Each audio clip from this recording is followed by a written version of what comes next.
Hi guys, today we will talk about how to fix Twitter rate limits exceeded on settings.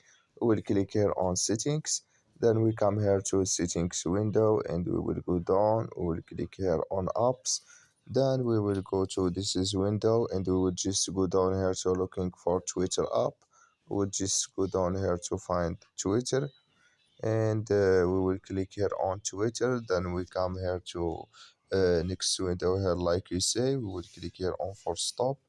Then we will click here on OK, and we will click here on storage. Then we come here to storage window here, like you say, and we will click here on clear cache, and we will click here on clear data, and you just turn off your phone, your Wi-Fi, and turn on it, and it's going to work with you.